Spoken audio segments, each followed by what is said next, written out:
This is Pluto here with Wings from Evo. WingsofdeathX from TSM Evo. You got rid of the X? I wear the X on occasion. What brings out the X in Wings of Death? I don't know. We'll have to find out. It's a surprise. Now, how did you actually? I enjoy asking how did people came by their names. What brought Wings of Death on? It's a name that I stuck with ever since I started playing StarCraft and had my first AOL screen name, AIM. AOL Instant Messenger, just stick with it. I like how you own up to it, because a lot of people have really embarrassing early AOL screen names, and they like try to get as far away from it as possible. But you were like, nope, Wings of Death, that's me. Yeah, it's me. Now, coming. My name in every game, but in League it just happened to be that way, so I stuck with it. And now is it so popular you can't get away from it? I could change my name if I wanted to. What would you change your name to if you could? I don't know. You haven't ever thought about it? I'm sure you have. Wings of Life. Why? Rimbus Reynolds is pretty good. Rimbus Reynolds. You heard it here first. He's going to be known as TSM Rimbus Reynolds. That was from Donkey, by the way. That was from Donkey? Okay. I don't think I've seen that video. This is so far the greatest interview about League of Legends I've ever heard. Now, coming into MLG Raleigh, you guys are sitting kind of pretty, I suppose, for PAX. I don't think, bar like an asteroid crashing into the Earth, I think you guys are pretty much going to be at PAX. And you guys have to face Curse first round pretty much in that Wild Wild West style single elimination at PAX. Are you guys worried at all about that? Do you think maybe you guys can own up? Here, you guys lost first round to MTWNA and then were knocked out of the tournament by Orbit. Do you think you have what it takes to kind of gather everyone up, raise your morale, and see and have a strong performance at PAX? I can't say that. I have no idea. How could I do that personally? Probably not. Could we do it as a team? Possibly. As for going to PAX, we already have our flights booked, so... So let's hope nothing happens. Yeah, we're going. We're going. You're going to deal with us. Whether you like it or not, we'll be there. I mean, I look forward to it. Do I have to? Yes, you have to take us out. All right. I'll pay for your dinner. I'll buy you one dinner. I'll expense it. Curse. Barbecue, just like San Fran. Man, we just have so many good memories together. Well, it was good. Top lane has been your lane of choice. Is that have you been playing top lane forever, for a long time, or did you? Because I know a lot of players actually started in a different role than they are right now. Elements used to play AP mid, such as that. I used to play AD carry, mid. I would jungle from time to time. I pretty much played everything across the board. The reason I started playing top lane was mainly because of the team I used to be on. Which team was that? It was actually called No Clue. That was the team name. I have no clue who that team is. Exactly. That's the point. And so it was basically a team that was formed to participate in WCG 2011. Okay. And so it consisted of me, Nintendude, Master of LoL, a new support player every week, not kidding you.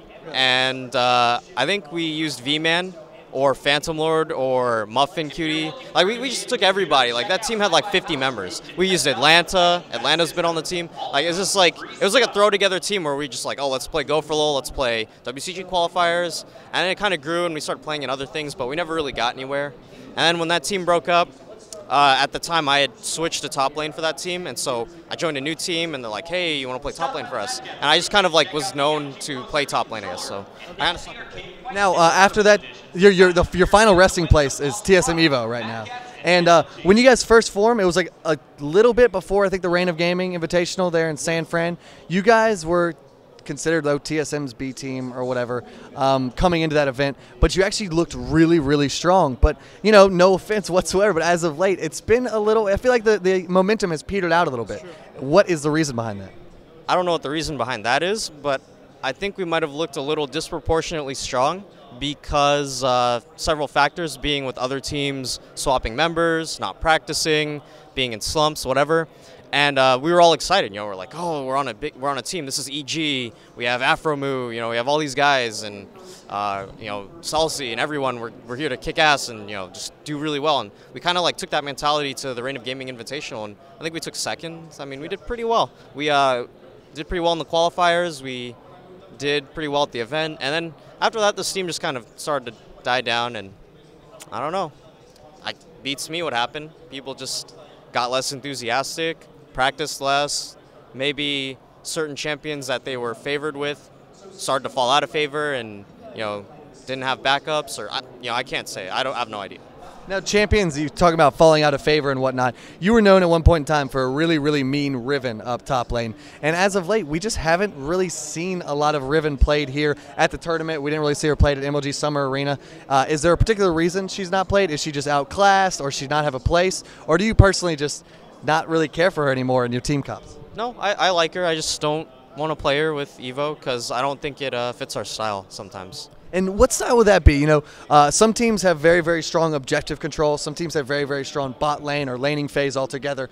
What is TSM Evo rather's shining area? I have no idea. I'm sorry. But what it seems like the team wants to do is farm a lot. And Riven, kind of you want to make plays on her before it gets too late. I mean, she's known to scale well, but at the end of the day, she's still a melee character. You can still blow her up if you don't snowball the game.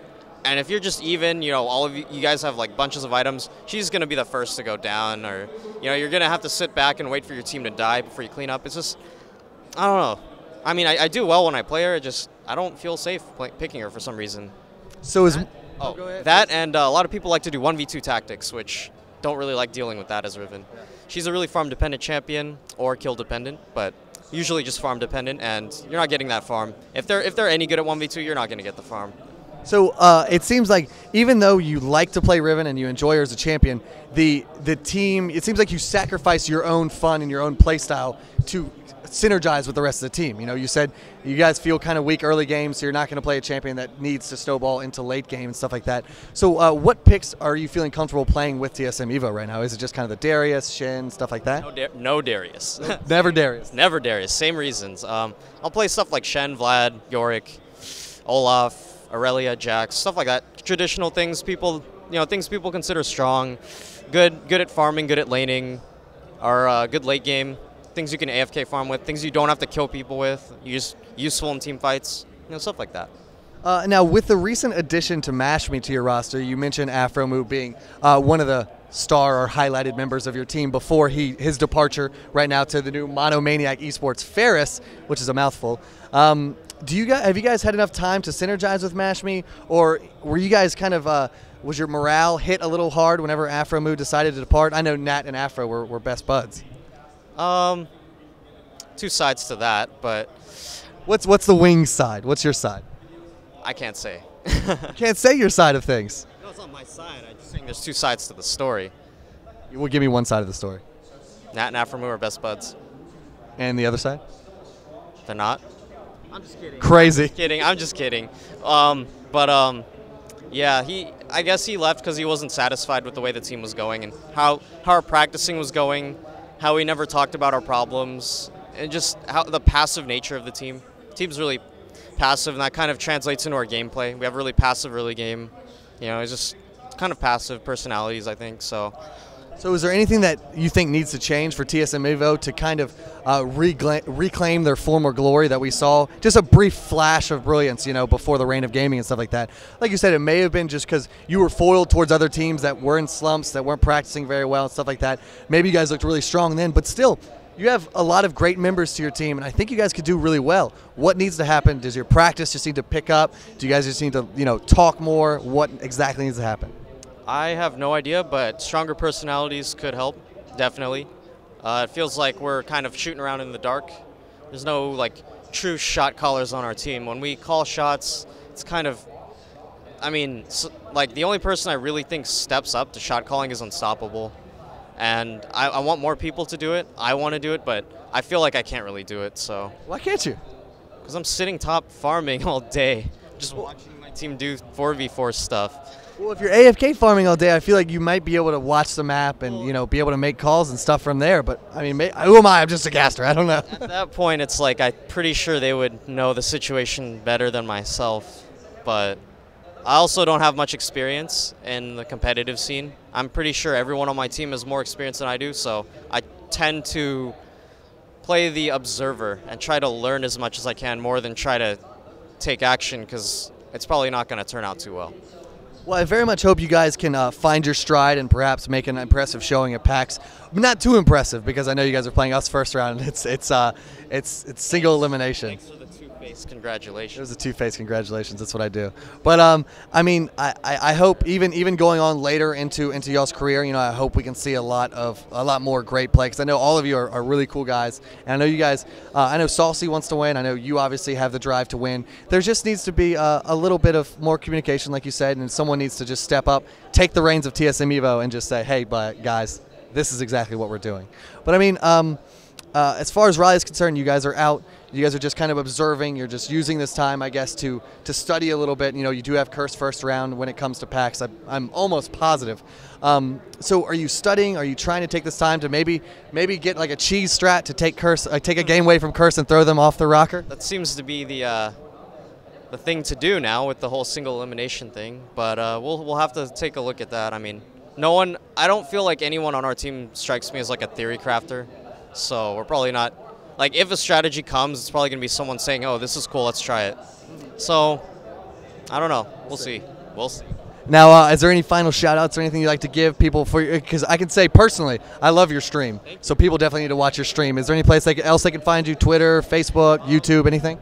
I do have a Twitter, WingsofdeathX on Twitter, WingsofdeathX on Facebook, and I also have a Twitch TV channel, which would be my stream. It's just Wings of Death without the X.